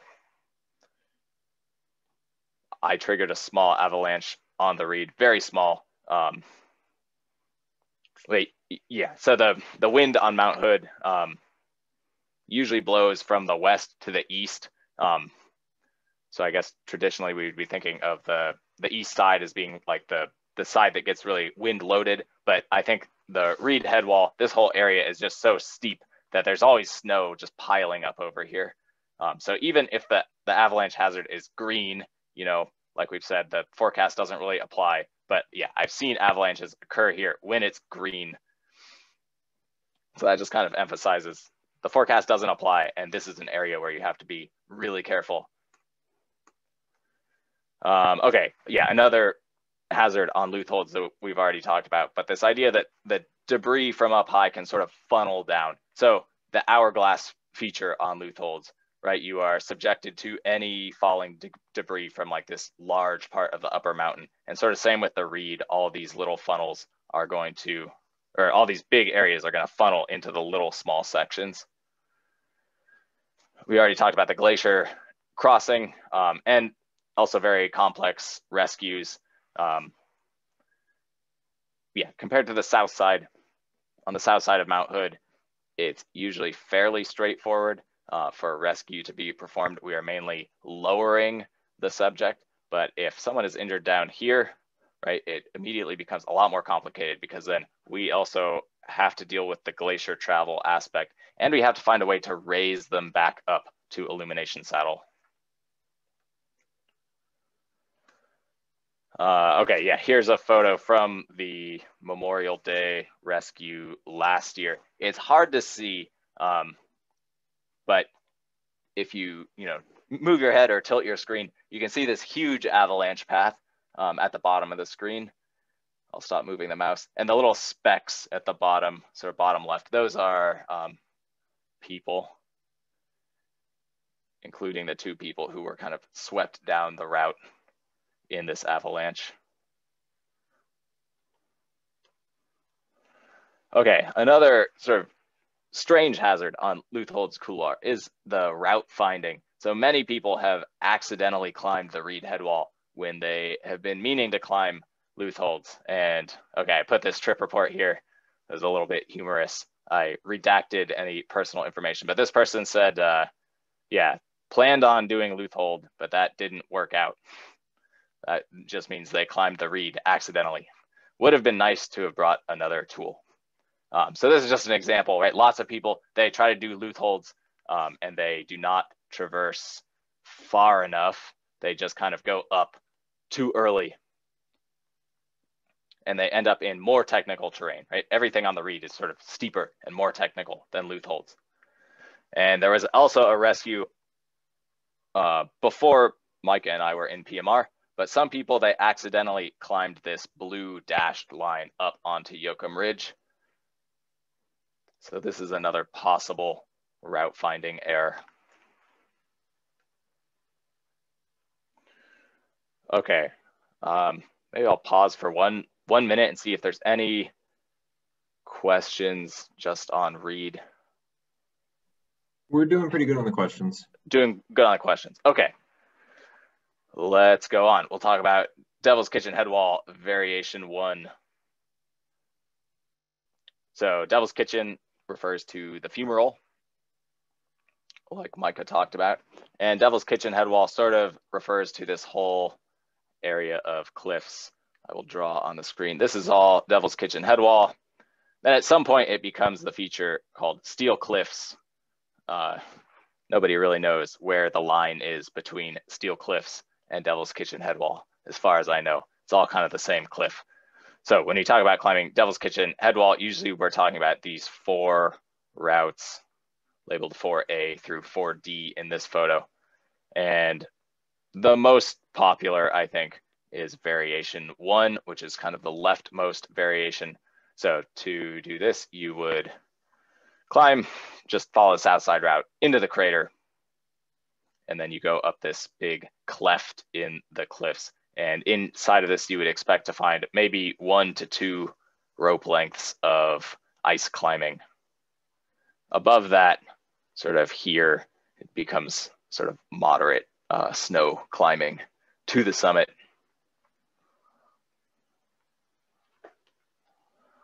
Here's just a photo from, basically from the Devil's Kitchen Fumarole. So when we're talking about climbing Devil's Kitchen variation 1, we are talking about climbing this sort of line. It goes up and you can't really see, but it goes behind this and then out. Basically this red line is variation 1. This line over here is variation 2. It does seem like I've encountered some people who have had route finding issues here as well, where they climb one of these and they think they've climbed the other, or they're not really sure. So yeah, I'd recommend looking at all the photos in the book are really good. There are these other gullies like this thing, which is a lot harder to climb. Okay, moving on. So this is a photo of the crux, like the hardest section of Devil's Kitchen headwall variation 1. Obviously this is like belayed climbing with protection. In this photo, we see, I think, pretty good quality ice. This looks like normal ice climbing, like you might find in, you know, Highlight or Colorado or something. Here's another photo where maybe the ice is less good, and we'll use this to sort of start talking about the unique hazards of Devil's Kitchen headwall variation 1. So of course, this route is also a big funnel. If I go back to, yeah, maybe this slide, you can see there's this huge sort of rimey buttress above it. Anything that falls off of that is probably going to get funneled into this really narrow line. There's that, and then also if, you know, we're doing like belayed climbing, any sort of climbing where we're not directly next to each other, whoever's in front is going to be knocking stuff off, and this route is extremely narrow. In my opinion, one thing that makes this route in particular kind of scary is that it's really difficult to tell what the crux is like from below. So this thing that I circled, this is the crux. And this photo is taken from partway up the route. And even from here, it's really impossible to tell if this is like good ice, or maybe it's not really ice. Maybe there's just some snow kind of plastered onto the rock. So for me, this is the scary thing about this route. You can try to look at this from the crater. You can usually tell if it's just bare rock, and then you should probably not climb it. But it can be hard to tell if it's good quality ice or not. Of course, another hazard here, if something were to go wrong, the rescue would be pretty complicated. This has never happened, at least to my knowledge. Okay, yeah, here's just another photo from sort of different conditions, showing kind of, in a way, the normal climbing in these routes can be kind of weird in the sense that maybe over here on the right, it looks like there's kind of like powdery snow. There could be deep snow. Then over here, there's maybe good quality ice. Up here, there's rime ice, and then there's a rock right here. So like in a, 20 square foot section, we could encounter sort of every conceivable set of conditions just in these little areas. So it's really variable. And of course, this means placing protection and building anchors is really challenging. Okay, doesn't seem like we have any questions on Devil's Kitchen. All right, we'll just do a quick overview of a few of the other routes. And then I have some more information about sort of technical climbing on Mount Hood. So we'll talk about the Y East route. This is route 1 in this photo. Again, the normal south side approach is going to be this thing on the left side. So the Y East route, this is just the name for when you sort of go up onto the east rim of the crater. It's a little hard to tell from this photo if you're not totally familiar, but yeah, there's this big cliff here, right? The shadow of this cliff, and the cliff continues all the way. So this is the Steel Cliffs / Devil's Kitchen head wall feature. So the Y East route is kind of just the easiest way to get up onto this ridge.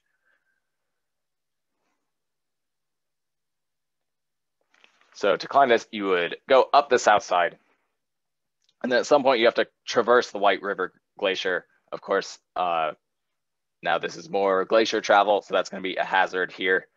There's also this falling debris hazard from anything on the Steel Cliffs south face that falls off. This book shows a couple ways to do this. Personally, I usually try to cross on this sort of ridge in this photo, which I think is at 9,200 feet. This is what I would do.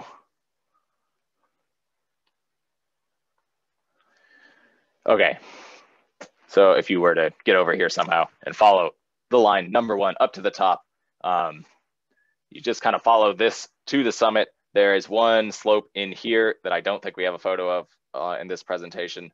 It says exposed traverse, maybe 50-degree snow up in here. That should be on the next slide. Oh, all right. You can tell Micah made this slide. Ah, yeah, there we go. Okay.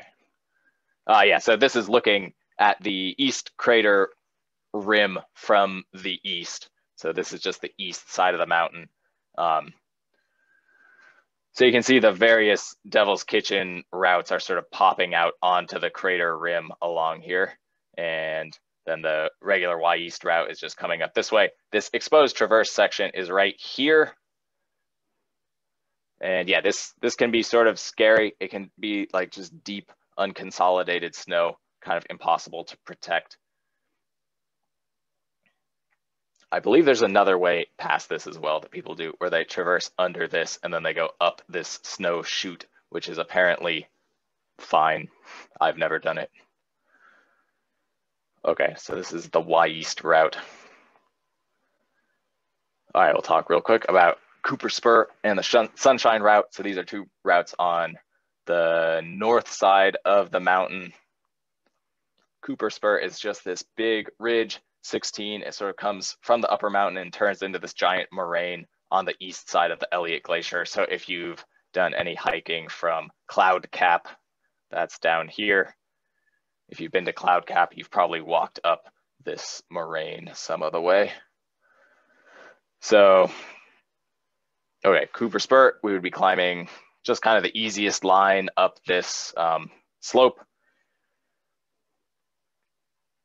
Probably sustained 45 to 50-degree snow. And the Sunshine route, in a way, well, yeah, not very similar actually. We're just going up sort of this ridge on the other side. So the Sunshine route is basically on glacier for the entire time. This is going to require more glacier navigation skills. Most of these routes on the north side, if people climb these, they leave one car at Cooper Spur, and then they leave a car at Timberline. Then they drive to Cooper Spur, and they climb up one of these, and then they descend the south side to get their car back, or to get to the first car. They take that to the second car. Descending these routes, it's certainly possible. It doesn't, yeah, it's not appealing to me. Some people do it. Okay, here's sort of a close-up of the Sunshine route. You can see there's some pretty serious glacial features in here. Off to the left, there's sort of this whole like ice fall area. There's this other ice fall area underneath the Sunshine route. If you climb this, you're kind of trying to stick on the easiest terrain. There are these two rocks that stick out of the glacier, Horseshoe Rock, and the other one down here, forget what that's called, maybe Micah knows. Anderson Rock. This is Anderson Rock lower. This is Horseshoe Rock. So you'll sort of stick in line with the rocks and figure out which side to bypass them on. Okay, here's a close-up of Cooper Spur, sort of showing how steep it is.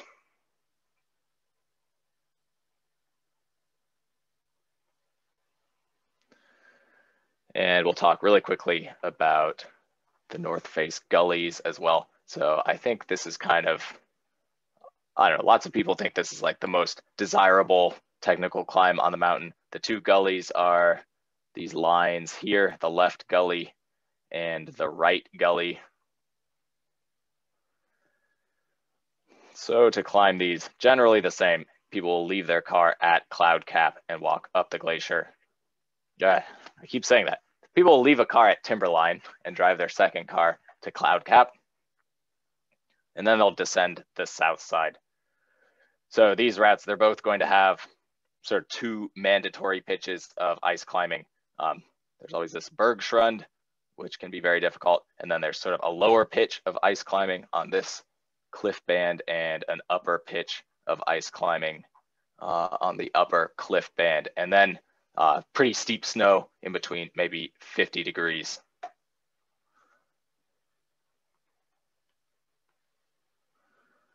Okay, are there any questions on like specific routes? We have a few more slides on some other stuff, but I'll pause for a second. Any particular question? Okay, I see one. Can you comment on Flying Buttress relative to Devil's Kitchen Headwall variation 1? Yes. Okay, let me go back. So yeah, Flying Buttress is gonna be, yeah, the labeling is a little confusing. So Devil's Kitchen Headwall variation 1 is this thing on the left. So I usually just think of them like 1, 2, 3, 4. I think, yeah, Flying Buttress and East Crater Wall are both fairly not steep. Most of the time, they're not that steep. So all of these routes, particularly these ones on the east side, so like these three, I think these get blasted by the wind pretty directly. So there can be like really huge rime formations in here. And the difficulty of the routes can depend a lot on just how the rime has formed. So Devil's Kitchen, yeah, Flying Buttress, I down climbed it twice yesterday. So right now it's pretty easy in my opinion. But there's also times when I would probably not climb it because there's just too much like rime poking out everywhere. Okay, someone says, biggest challenge of Cooper Spur. I have not climbed Cooper Spur. Micah, have you climbed Cooper Spur? I have. I think the biggest challenge there is navigating the steep snow. It's very sustained and it has a very kind of airy and exposed feeling. So it can be a little spooky, even though it's really not any steeper than sections of the old chute. And also navigating those rock bands that you see there. A couple of people have asked when the best time to climb it is. It's really any time that you can get through those rock bands before they get too melted out and before rockfall really starts to become a hazard. That's going to depend, year to year, it's going to vary, but generally we're saying March to May, somewhere in that time frame. So if it is more exposed and you have to actually climb on some of that rock, it can be very brittle or loose and detached, and you have to be very careful about that. Let's see. So a couple more questions. Okay, one question about the glacier travel. Yeah, so I said that something involving glacier travel was just more difficult. The thing that makes it more difficult, of course, is just that it is a glacier, so I probably want to be roped with whoever I'm with. And then we have that whole sort of rope management issue on top of everything else. Let's see, some other questions. Someone asked about Is there black spider beta in the book? Yes, the book actually has a very good photo of the black spider. Okay, would you consider Y East, Cooper Spur, Sunshine, all of similar difficulty? Is Luthold, Kulwa slightly more difficult? Yeah, I think they're generally around the same. They each have their own challenges. Some might be a little bit longer. They might involve a more involved descent. But for what a lot of people have been asking this question in the chat, they're all pretty similar. So, recommending doing the research on the routes and see which one appeals to you the most, because certain people might have a preference for a particular route. Okay, we have a few more slides. So these all relate to sort of if we find ourselves doing any technical climbing. And of course, if there's a thing that you want to do, you should really seek qualified instruction from a guide. That's my disclaimer. And yeah, also a lot of this just sort of ties into like other hazards with this sort of more technical climbing. So here's the thing I just mentioned, managing the rope. We already sort of talked about this relating to the south side. This is like one of the classic sort of problems on the south side is that people rope up because it's glacier travel, and then they don't take their rope off on the steep stuff. And so then when they fall, they all fall together. So here's a photo from the north face, and you can sort of see how this problem is going to manifest. Obviously in this photo, this person is on a glacier. This is the Bergschrund. So we want to be roped together here in case something unexpectedly collapses or we punch through. But then as soon as we get above this, it looks really steep. So I think just all this sort of technical climbing on Hood, it can induce these sort of rope management errors. This is something you have to think about really carefully. In this case, yeah, we climbed this and then we unroped because we thought that was the end of the glacier. Okay, here's a quiz. It's auto playing. All right, the question was supposed to be, what are the 3 types of ice in these photos? So there are 3 very different types of ice being shown here. So on the left, we have rime ice. This is frozen clouds or just precipitation that sort of freezes directly on the cliffs. In the middle, we have water ice. So this is like normal ice climbing like you would find in, Highlight.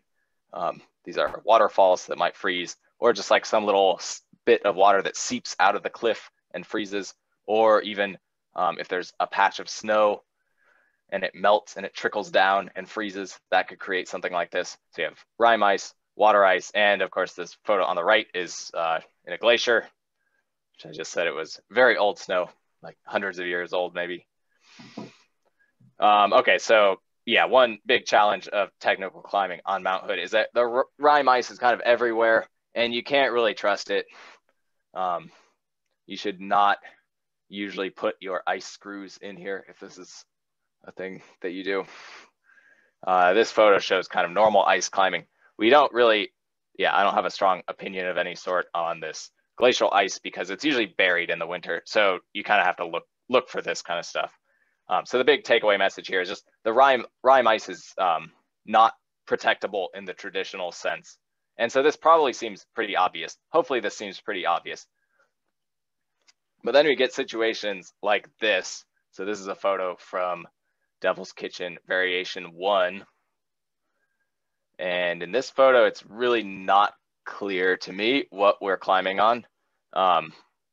Certainly all of this kind of white stuff is rime ice, frozen clouds.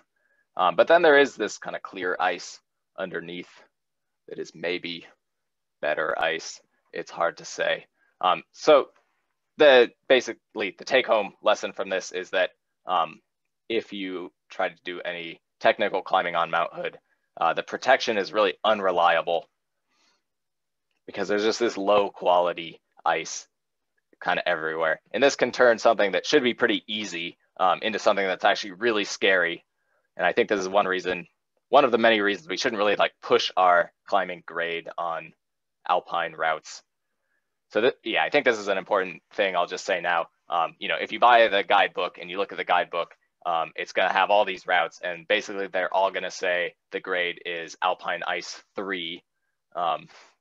And then, you know, if you are already an ice climber, and maybe you'll think like, oh, I climbed some Water Ice 3 in Bozeman or Colorado or whatever, and it was pretty straightforward. The ice climbing on Hood could be really scary in comparison. So you want to be really solid on the grade of whatever you're climbing. Okay, another challenge climbing on Hood, sort of similar. Yeah, this is all just kind of cautionary information. If you do any sort of steep climbing, the anchors are usually pretty bad. And I think the reason for this is that most of the steep stuff on Hood, there's kind of like a bowl right above it. So yeah, here's a photo of like some pretty solid, good, protectable ice on the left. And then here's a photo on the right, the bowl above this, which was just unconsolidated snow. So very difficult to build any sort of meaningful anchor here. So this is another reason to be really conservative. And like, yeah, I think even, you know, normally we might think if we're following a route, it would be okay to maybe weight the rope or something. But in a case like this, even if you're following, right, I really don't want to fall and test all this stuff. Okay, here's some other photos of just some questionable anchors. Yeah.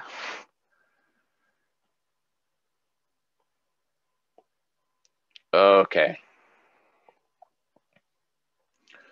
Well, we have 10 minutes, so we can take any more questions now. We also have a few photos, so I was thinking, yeah, we can just look at a couple of the photos and sort of discuss what hazards are present. Okay, here's one question. Would you take 2 ice tools for Cooper Spur or an axe and a second tool? Micah, what do you think? I would say if you're unsure about it, take both, because again, it's not the steepness of the slope that really, it's not that steep, but there is a lot of exposure. And so the second tool will make you feel a lot more secure. So if you're unsure, probably 2. And again, I want to clarify, you know, we said 2 ice tools.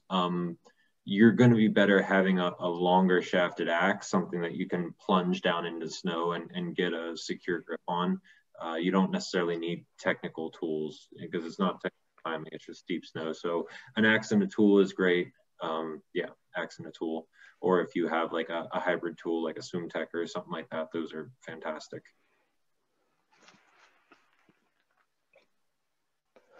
Okay, there's a question to show the last photo again. Okay, yeah, so these are just some very bad anchors. On the left, we have a buried ice tool, a Spectre, and 2 cams that are all equalized. And on the right, we have 2 ice tools that are equalized. One of them was hammered into a crack. So again, the point of this is just to show that sometimes like this is all you have to work with. This is one reason why you should just be very, very cautious if you're doing any sort of technical climbing on Mount Hood.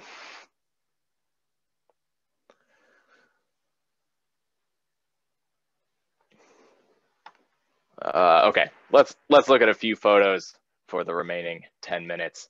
I don't know, everyone can, you know, type concerns in the chat. We can discuss just like the hazards. Yeah, the point is to discuss the hazards that we should be thinking about. Okay, so how about this guy?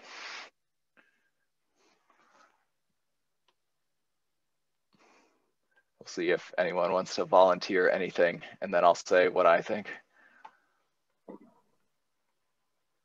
Okay, someone says Rhyme City. Yeah, Okay, good. So this is just pure rime ice. So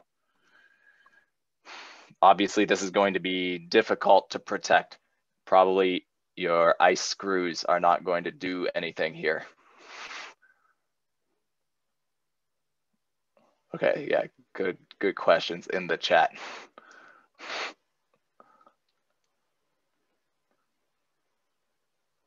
Okay, yeah, I think the main takeaway from this was just that it's rime and it's hard to protect. Someone says, what happens if he falls? There is a picket in this blob. He's in the process of clipping a picket driven all the way into the rime. So we can hope that the picket will hold. Okay, how about this photo? What are the hazards? What do we need to be thinking about? Someone says brittle rime ice. Yeah, I think there's a few clues that it's brittle, like these really long sort of daggery type things. Icicle, I guess that's the word for it. These long icicles look really fragile.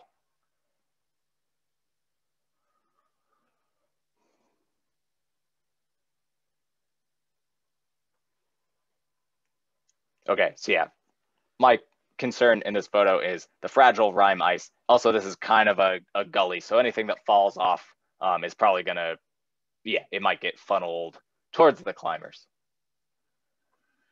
But yeah, to me, the main thing that pokes out is the icicles. Maybe makes it seem like the rime is new, not particularly stable. But this, I guess, is kind of the same. I think the concerns here, well, actually, there's a lot. We have a lot of fragile looking rime ice, maybe even overhead hazard from this rime ice. This is, you know, possibly protectable, but I think it's kind of impossible to know. Looks like maybe there's good ice down to the left.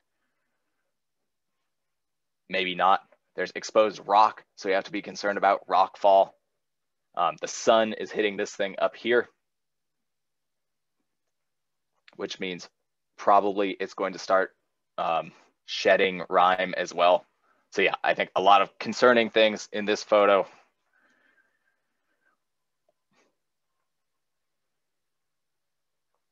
Okay, any thoughts on the hazards?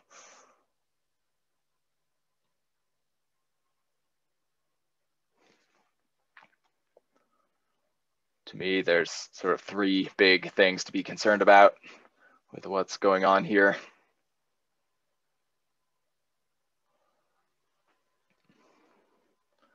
So real quick, we'll hop back to a question. What's the stability of rime compared to snow? So again, it's the brittle, feathery, flaky stuff that you really need to be worried about. You can tap that with your finger and it's going to pop right off. And there's other bigger, thicker rime bollards that you can rappel off of. So like everything else, it depends. And it's something that you really need to be able to judge for yourself. Yeah, I'll just add to that. I think the rime, it can be really fragile or it can be really solid. So a great thing about a route like, say, Devil's Kitchen Headwall 1 is that when you sort of get up into the gully, there's rime right there. So before you have to like climb on it, you can test it a lot, like swing your ice tools at it, right? And like kick it and like see how solid it is. And maybe that gives you some useful data for the rest of the climb.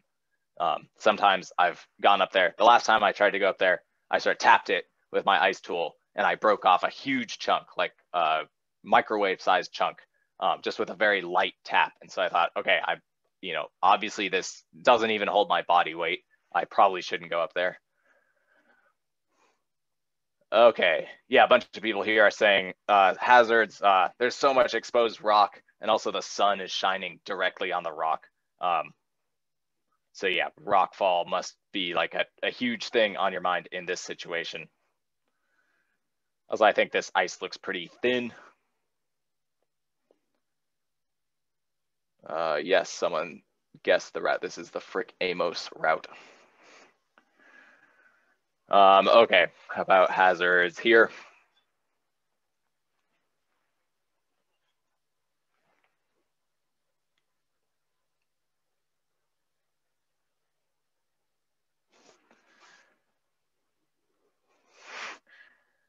Yeah, okay, the obvious one, crevasses.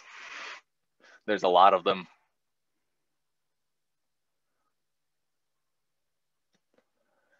I think one thing that scares me too is like these rocks. All these kind of rocks on the glacier, you know, you have to wonder, where did those come from? Did they fall way over here and then roll down? And if we go up this, is that a thing that we need to be concerned about? So yeah, crevasses, rocks on the glacier. This looks pretty late season. Yeah, someone says like hard ice. Yeah, this glacier looks pretty dry. There's not much snow on it. So it could be very slick. Someone says bowling alley. Yeah, maybe the rocks. And of course, up here, someone's saying that the Serox could fall. Okay. I think we have time for one or two more. How about this?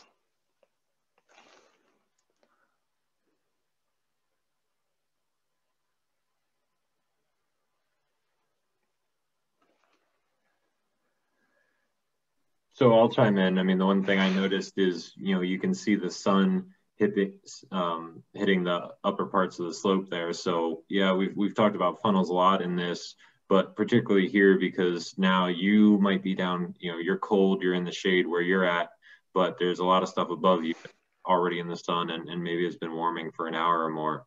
So particularly, you know, be aware that things are changing above you a lot faster.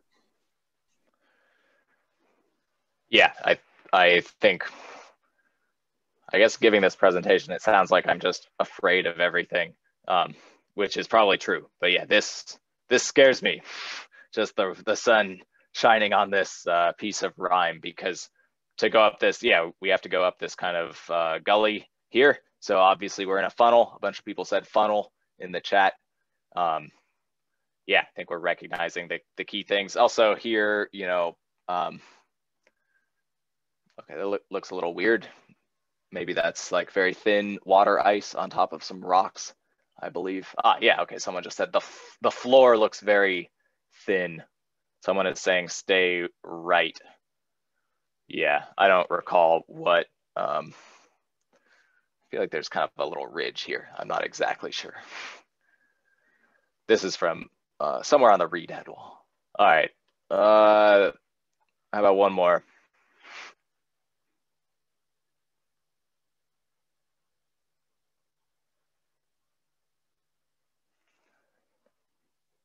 I picked this photo because I thought this was a fairly recent time where I sort of mismanaged some things.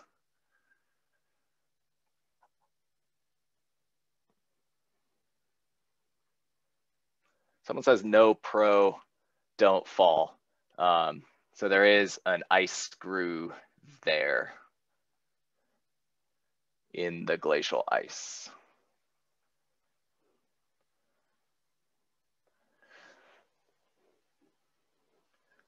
So for me, I thought the challenge here was, yeah, this is very steep. We were just on the glacier down here with all the open crevasses. There's probably more open crevasses here. So of course we want to stay roped up, but then this is pretty steep. So we want to protect it. Yeah, an additional thing. I was kicking off lots of ice here on my partner. This is a difficult place to manage. If I had to do this again, I would build like a real anchor and belay him up, like without any simul climbing. Someone says would not send. Looks hairy. Okay, I think that's it. So thanks everyone for attending. We hope that there was some useful information. Of course, we can take any more questions if you have them on anything. Thanks to Liz and the Mountain Shop for having us. Yeah, guys, this was awesome. I feel like the meat of the best part, the highlight, was like the last 10 minutes going through what could go wrong. It's always the best part. I mean, maybe not the best part, but the most interesting part. No good story ever started with a salad, right? Okay. Real quick, we just had one question and we'll plug ourselves. What's it take to join PMR? We actually are opening up a training class this year. If you're interested in joining PMR, you can go on our website, on our Facebook page, find out more information there about what that application process looks like. So yeah, now's the perfect time to take a look if you're interested. Someone's asking for the guidebook. There's the photo of the cover. Yeah, this is the most up-to-date book on hood. Mm-hmm. There's and also we do have it. We have several copies at the Mountain Shop. So if anyone's looking to add it to their collection, to plug the Mountain Shop. Also for rentals as well, if you're not ready to invest in the gear, it's super expensive. We do offer it at like a pretty affordable rate for crampons, ice axe, and the guys at the shop will help you get outfit to make sure that the crampons fit your boots correctly, or if you need boots, we rent those as well. That your ice axe is appropriately sized for what you're trying to do, or if you want to try out some different ice tools, we do offer demos of ice tools. So different people have different preferences on which ice tools they like to use. Anything else, you guys? What route would you suggest after the South Side route? Yeah, this came up a couple of times in the chat. I think generally, Y East, Lutholtz, Cooper Spur, Sunshine are all similar, and they all have slight differences. So I'd suggest getting the guidebook, doing the research on the route, see which one appeals to you the most, and making a decision from there. Yeah, okay, someone was also saying Jeff Thomas's book is pretty good. I think you're referring to Oregon High, the older book, is very useful. I don't think it's in print anymore, unfortunately. I don't think so either. How do you say that Sunshine and Cooper Spur compare technically? Yeah, they're kind of similar in terms of steepness, as Micah just said. Sunshine has a lot more glacier travel. Cooper Spur has no glacier travel, so that's one difference. There's a question about using cams for pro. You won't ever have to do it unless you're doing some kind of weird stuff. And all the rocks probably move, so.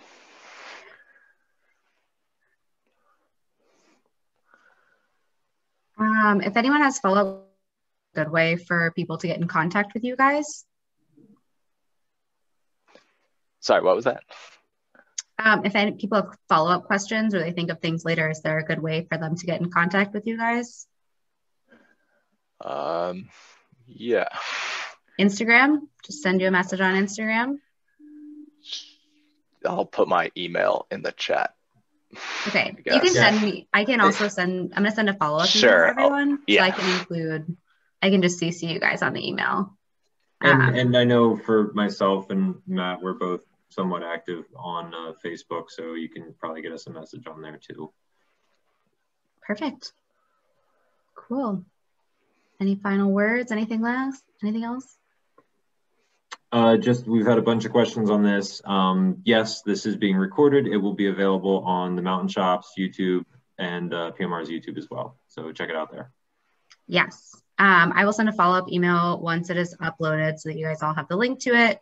In that email, I'll also try to include some of the links that Micah and Matt referenced in their PowerPoint, the name of the book, and then any other pertinent information that I can think of to include in that email. So it'll be packed full of information, send it out within the next couple days.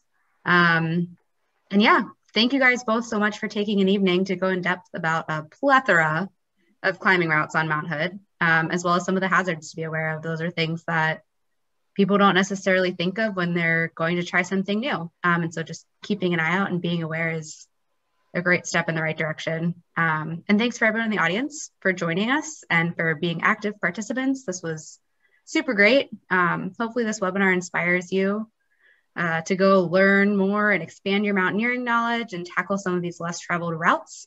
And hopefully the webinar was informative as well. And yeah, that's all I've got. Any last words, Matt, Micah? No, just thanks for having us. Yeah. Cool. All right. Have a good night, everyone. Thanks again for joining us.